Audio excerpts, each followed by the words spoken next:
This is Chris Collinsworth. Be sure to check out the PFF College podcast as our experts provide insight on all the league's top stories. Every game, every player, every play. Download and subscribe on iTunes or your favorite provider.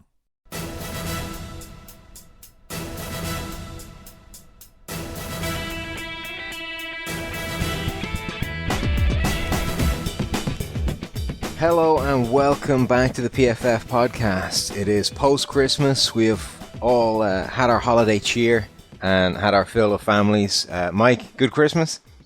Yeah, it was a good Christmas. Got to watch a lot of football. It was a good slate of games, actually, so enjoyed that. Yeah, it was an interesting schedule this year in terms of how Christmas fell around the NFL, and we had this giant slate of games on Christmas Eve, a couple on Christmas Day, which always makes Christmas a little more interesting for those of us that have to work during it as well as deal with the family and the regular Christmas stuff.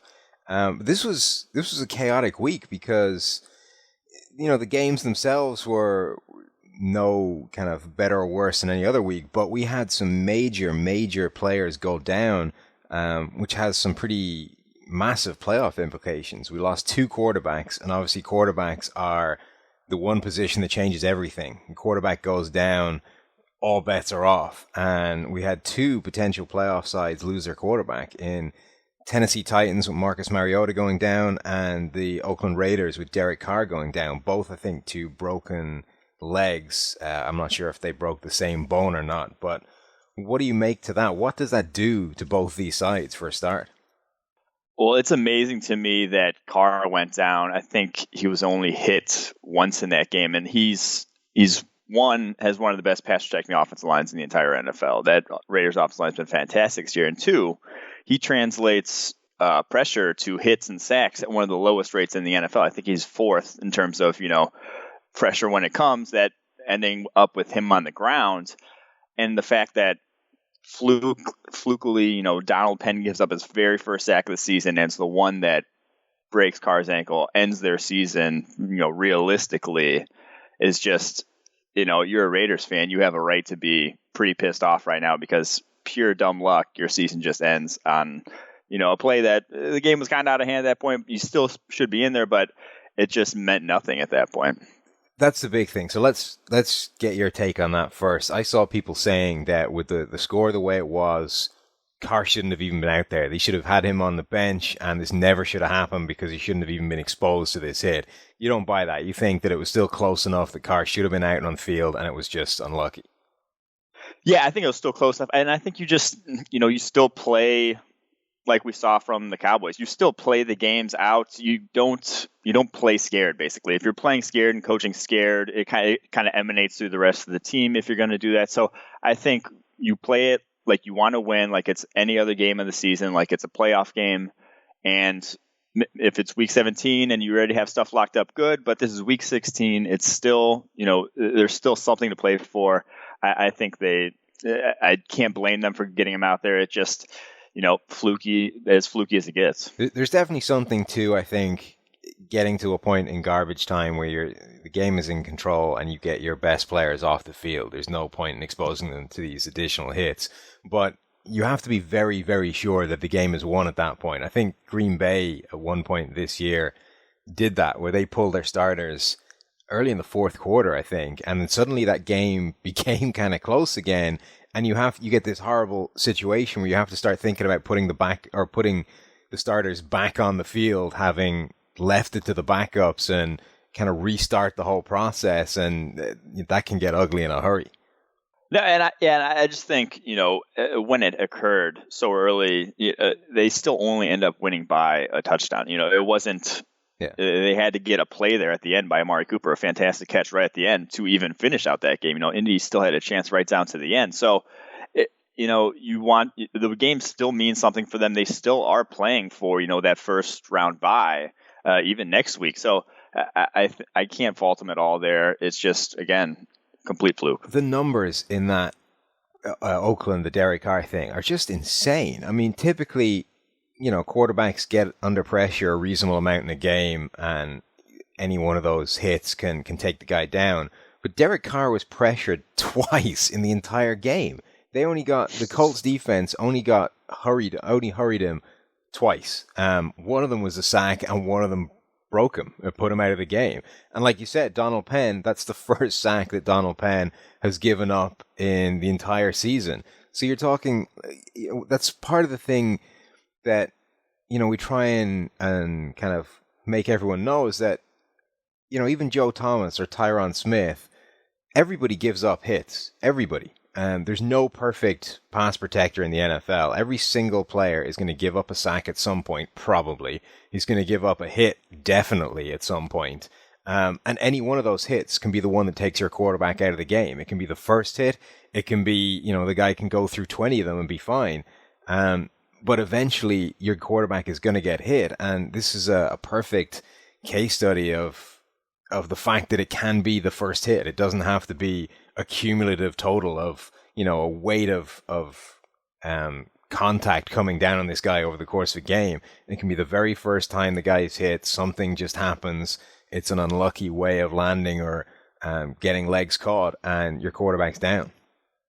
Yeah, and even putting that sack on Donald Penn is a little iffy. I mean, he has the guy on the ground there, and he basically, Trent Cole crawls into Derek Carr's legs. Pretty much the reason why he broke his ankles, because he's on the ground crawling at his ankle and just grabs whatever he can. But, Donald Penn's going to get probably the lowest downgrade that we can give an offensive tackle in that situation. He still had, a fairly good game the rest of the time. So I really can't blame anyone in that situation. It just sucks for everyone involved. Yeah, it really does. And it's one of those situations that makes, I think, everybody want to turn this into like flag football for the quarterbacks, because it's just a crappy situation. Nobody wants a team that looks as good as Oakland to now have to go to their backup quarterback and potentially have their season torpedoed because of one freak accident.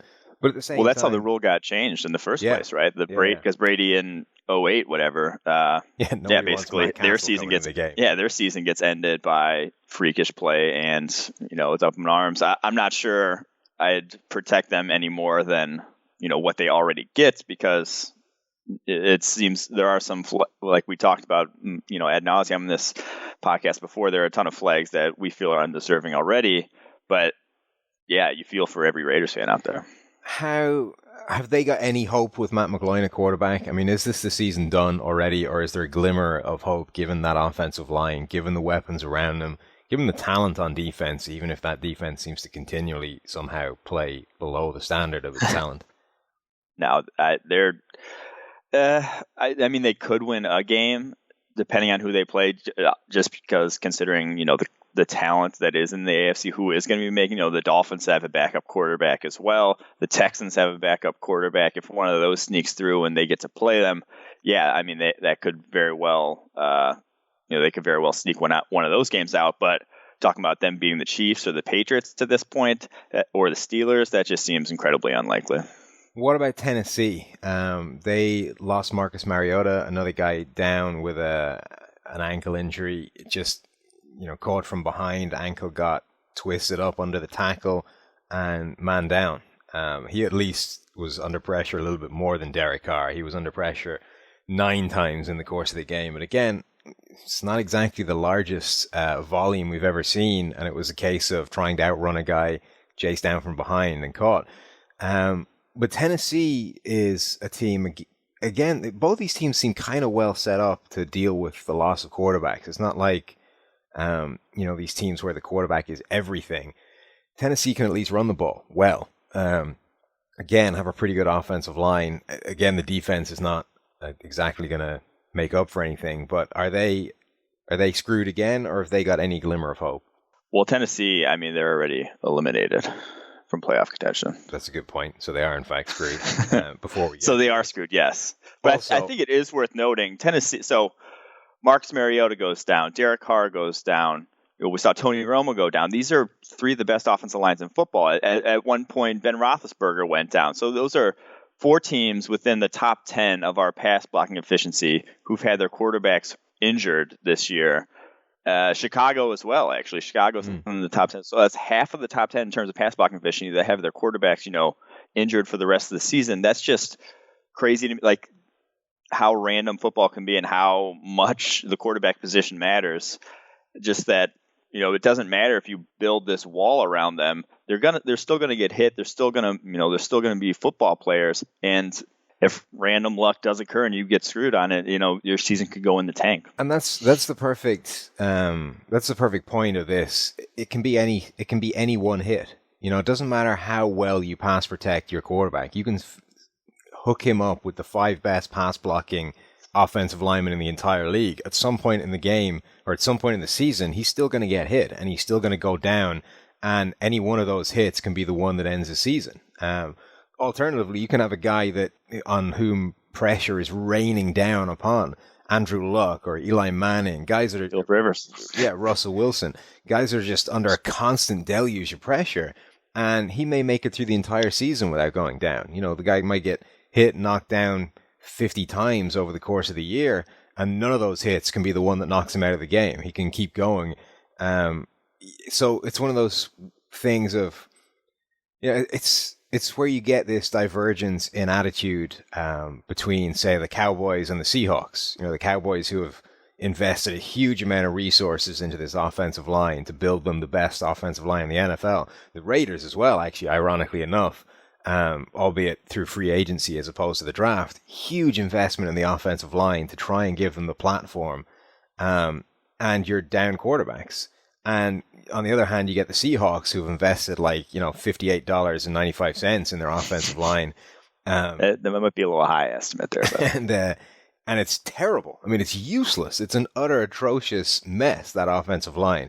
Steve Palazzolo, we were talking about the performance of George Fant the other day. And, Steve was like, he plays offensive tackle pretty well for a power forward. And I was like, are we even sure that that's true at this point? I mean, if you just put any old power forward out there, I'm not sure that the guy would do an awful lot worse than George Fant. But the point is, Russell Wilson is still up and running. Okay, he had an ankle injury earlier in the season, but they've invested nothing in that offensive line, and yet it hasn't put him out for the year the way it has with some of these other teams that have actually invested huge amounts in their line. 16-game season, you got to be lucky at some point. And I think year on year, you kind of, it's not necessarily that the best teams in the league every single year are the ones that make the playoffs and go on the playoff runs. It's the ones that are healthy at that point in the year. If you dodge the right injuries or if you get everyone back at the right time, that's what you need. It's a case of how lucky do you get when it comes to injuries and that kind of thing. But yeah, this was a bad week in terms of guys going down. We lost the 2 quarterbacks. We lost Tyler Lockett, Seattle wide receiver, to a pretty gruesome injury as well. Not a good week for guys staying healthy. Not good. One of the things, some guy shot us a request on Twitter. I should have paid attention to who it was. I apologize, I didn't. But somebody wanted us to talk about running up the score. This is a fun one that comes up every now and again in the NFL. And it appears to be, it's quite a football-specific thing. It doesn't tend to happen or doesn't tend to come up much in other sports, that there is this notion that sportsmanship should prevail and you should rein yourself back, dial it back, and not really stamp it in to an opposition that you have the beating of. Where do you stand on the whole running up the score thing, Mike? So I have very strong opinions on this, and I have a few different opinions. One, running up the score is not, I'm against it in certain areas. I'll say if you're in college football and you're Alabama playing, FCS team, don't run up the score. If you're, a team, one of the halves in college football playing a have not, that's kind of not fair game. But if you're 2 Power 5 teams in college football, rivalry or something like that, and you go out there and you play your hardest for all 60 minutes, I have no problem with that. And especially in the NFL, I don't even believe there is such a thing as running up the score, because you are professional football players. This is your job. You are supposed to play hard from whistle to whistle. I want a team that wants to score every time they get the ball. I disagree with any point you get the ball that you should be trying not to score. Your goal should be anything other than that. So I honestly don't think that running up the score is a bad thing in the NFL, or that it should ever be frowned upon. You are well within your rights. Trick plays and rubbing it in, that kind of stuff, a little different. I still don't mind, though. You still got to play defense. It's still, if you're still calling plays that you think will work, and if they do work, well, that's on you for not defending them. College football, I think, is definitely a slightly different animal because of the total mess in terms of how things are ranked. And everyone, it's like the quality of your victory is important. So if you dial it back because you're stomping on, Boston College or whatever, and suddenly that game gets a little bit close and it doesn't reflect the true dominance you had in that game, that can cost you later on down the line when it comes to rankings and that kind of thing. So that, I think, is definitely a slightly different situation against teams that are comparable, like you said, the haves and the halves going up against each other. You have to try and put as many points on the board as possible because your ranking depends on it. That isn't the case in the NFL. There's no bonus points, if you like, for putting 60 on somebody as opposed to 35 and coming out with a comfortable win. I don't think there's any scenario where that actually does you any good. Even the tiebreakers, you've got to go some stupid amount deep before anything like that actually affects anything. So I think there's definitely a little bit of a case for it in the NFL where there's some kind of, I'm not quite sure what it is, but there's some kind of sportsmanship deal where, look, you have the beating of this team. You've clearly established it. Now everyone's just trying to get to the end of this without everybody getting injured and embarrassed. And the idea, so the two examples this week, I think, that came up were Kansas City running a Tebow pass play with Dontari Poe, which not only jump shot. Yeah, with like a minute and a half to go in a 3-score game already. Not only is it like running up the score for no particular purpose, but it's kind of taking the piss the way you do it in terms of not only are we going to score a touchdown, but we're going to do it with a 350-pound nose tackle passing the ball. It was an absolutely awesome play, but still, it seems a little bit, it seems a little bit of a kick in the teeth. I'm of the opinion, though, that I like the coaching philosophy that we're not just going to go in there and win. We're going to step on their throat. And we're like, when we are winning, we're going to win by even. Like, I think that from a philosophical perspective, that I'd rather be that coach than the one who, gets up by 3 scores and then all of a sudden you run every single play the rest of the game. I would rather play for the team that says we're going to step on your throat than the one that says we're gonna go home, uninjured and take this W, whatever. And then, that's just my opinion. I did get when I was in 4th grade, one of my first basketball games, we were getting blown out, and this team was pressing us in the 4th quarter. So playing a full court press still all the way until the 4th quarter, and they're up by like 40 points. And from that day on, I'm probably a little jaded, but I want to step on your throat if I'm up. I want to get your teeth in. John Heisman once won a game 222-0. Where was he? Was it Georgia Tech? Was it Georgia Tech? Georgia something. He was coach of and absolutely murdered someone else. I really should know the names of these teams. But anyway. Georgia Tech, Cumberland. There you go. And there's like stories that the most successful play Cumberland ran in that game was like a 6-yard loss, but they didn't turn the ball over. When you think about how frequently you have to score in order to rack up 222 points, but that entire thing was a case of, he had a point to prove. He wanted to make a statement and just absolutely the BCS committee. He needed to and just absolutely murdered the opposition. The other one, I'm all for it. The other one that came up this week and has come up in the past before was Bill Belichick, kind of doing the same thing, proving the point. I think the Jets called a timeout rather than let them get to the half, so Belichick put some more points on the board. How often do people come back on the Patriots, though? See, I think it's the mindset, though, of we're not just going to win, we're going to put them away. I think it's just a better mindset to have. Fair enough. I'm all for it. That's our running up the score thing. I think once the game is in hand, dial it back. There's no reason to stomp on people's throats. The game it's won. Don't let it get out of hand. That's my take. I think there's definitely. I think in high school and things like that, there's the mercy rule is definitely it should happen when teams are completely unbalanced.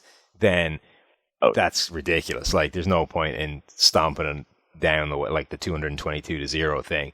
In college, I think is the one scenario where I think it is different because the way the ranking system is, it actually does you good to put up crazy points when you can. Let's go straight into This is a nice one. Since they finally got it, how in the hell did the Cleveland Browns win a game? Well, you have to understand that they played the San Diego Chargers, and the San Diego Chargers offensive line was built on an Indian burial ground, apparently. I said it 2 weeks ago when Melvin Gordon went out that they were going to see how much like Melvin Gordon was making that run offense. And I had Melvin Gordon in 4 different fantasy leagues this year. I didn't put in one claim for Kenneth Farrow because I had a hunch based on their offensive line grades that he was going to be terrible behind that offensive line.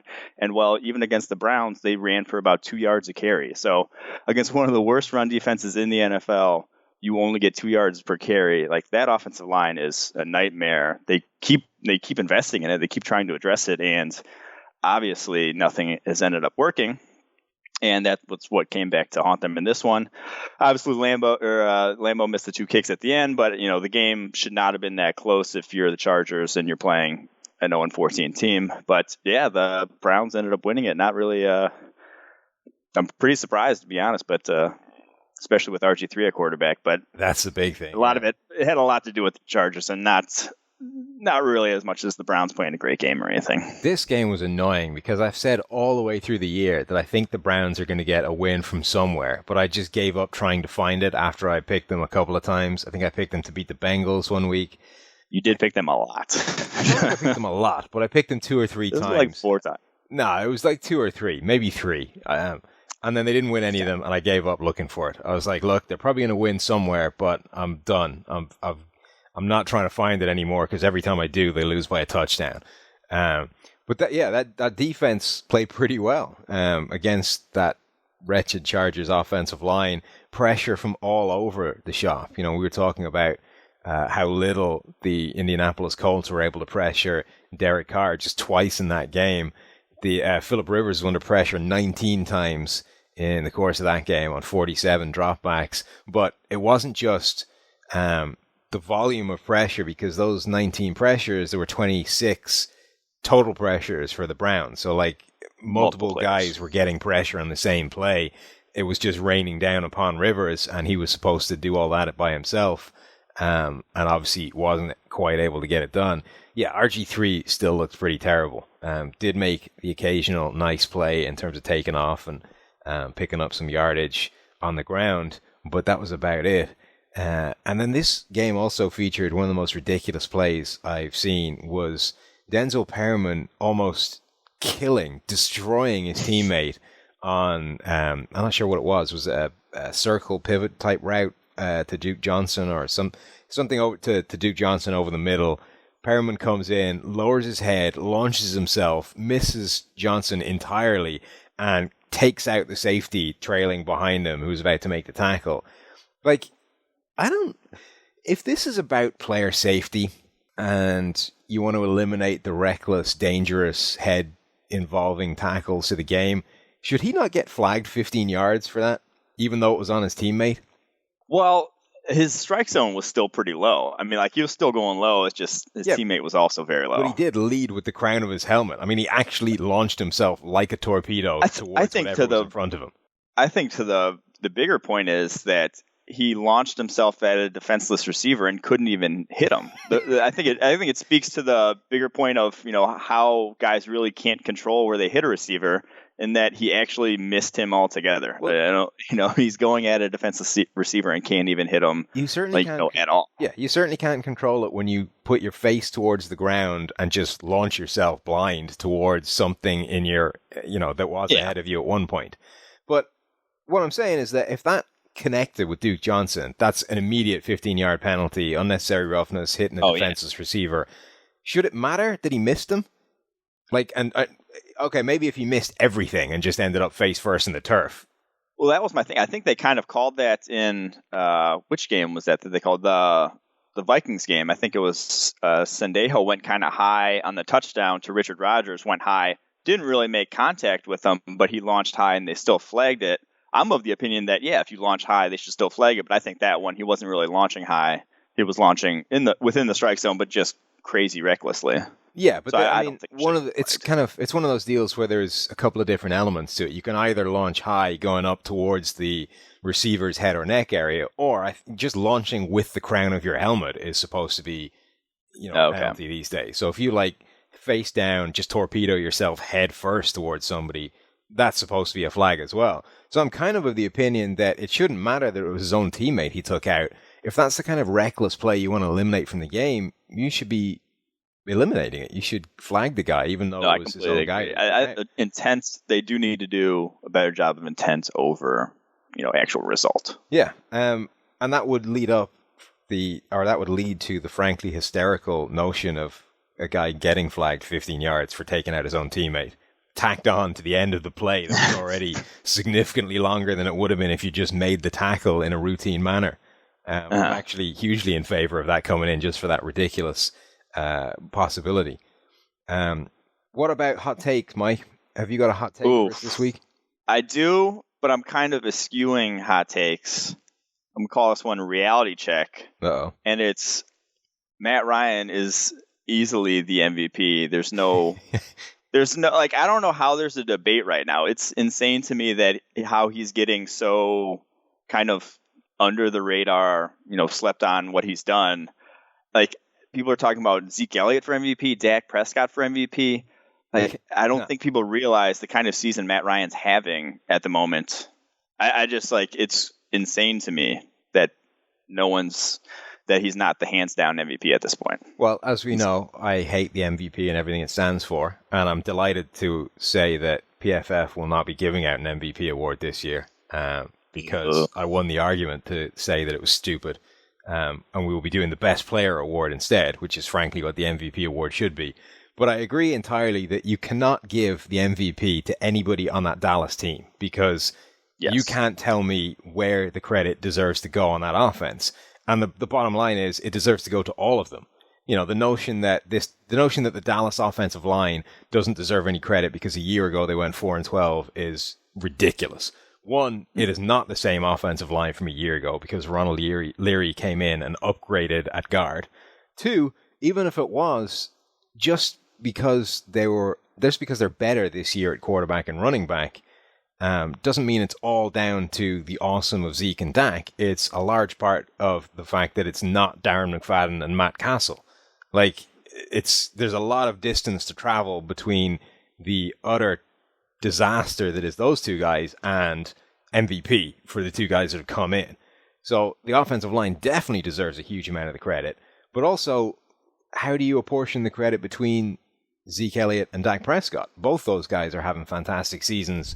And it just seems insane to me that you can go, of this offense that is working together in perfect harmony and dominating because of that, one of these guys is the most valuable player in the entire league. Exactly. And everything that Matt Ryan has been able to control in terms of, offensively, they have been by far the best in the league. They are the best in the league. They have a defense that's 25th against in points per game. They're on par with someone like, the Packers or the Bears. Like they've given up more points than both those teams, and yet they're 10-5. They're lead the league in points, and Matt Ryan is averaging almost, I think, 2 yards above the league average in terms of yards per attempt. He has 20 fewer pass attempts than Sam Bradford, yet over almost 1,000 more yards than Sam Bradford. Yeah, Sam Bradford has thrown the ball more than Matt Ryan this year. And has 1,000 fewer yards. It's ridiculous. They don't just lead the league in points. When you look at how far they lead the league in points by, it's insane. 2, 3, 4, and 5 are all within 10 points of each other. So number 2 is the Oakland Raiders at 410 points scored. Number 3 is the Dallas Cowboys at 408. 4 is the Patriots at 406. And 5 is Green Bay Packers with 401. So 2 to 5 is all separated by 10 points, just over 400. The Atlanta Falcons are at 502. So they're almost 100 points better off than anybody else in the entire league. And that includes some pretty good offenses in that group. Yeah, you just don't see teams in the bottom, 8 in terms of points against being 10-5, winning 2/3 of their games. That's just, that just rarely happens. And it has to take an insane offense that Matt Ryan is leading at this point. He hands down should be MVP, and that's not a hot take. It's my reality check. people get it together. I think MVP. Derek Carr obviously fell off a bit even before going down with injury. Russell Wilson fell off. Andrew Luck hasn't been as good. Don't mock the Russell Wilson thing. Tom Brady would be the only guy I think that has a case, and even with Brady, you've got the obvious built-in excuse that he missed four games at the start of the year, and they were winning games when he was gone. So yeah, there's a huge hurdle to overcome if you want to make the Tom Brady argument. Yeah, I can't argue too much with that, other than the fact that the MVP is ridiculous, and we therefore won't be giving it out. So you can give out the Mike Renner MVP award. And it's Matt Ryan. Yeah. Congrats, Matt. I think you should create him a little trophy. A little bit of paper, crayon, something like that. Maybe some popsicle sticks. I'll tweet it at him. Yeah. He'll enjoy it. A little home craft Mike Renner MVP award, and you can tweet it towards Matt. And offer to mail it to him, because I'm sure he'd want it on his mantelpiece somewhere. It's only polite, I think. But that, I think, is going to do it for us this week. We're going to have a relatively short Christmas roundup podcast. Mike's got to get out of here and do more important things. He doesn't value you as much as I do, but there it is. I'm going to throw Mike up. I value you guys. That's crap. I don't think it's true. I don't think Mike values you at all. But anyway, Mike's getting out of here. I'm going to go do other things as well. It is still the Christmas period. We have 1 week of NFL action still to go. Week 17, where anything can happen, because some guys have little to play for. Some guys have everything to play for. So it's going to be chaos. But it's 1 week to go, and then we hit the real action of NFL playoffs.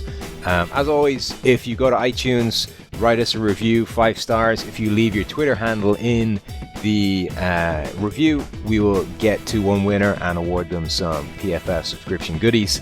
As always, thanks for listening. From me and Mike, take it easy.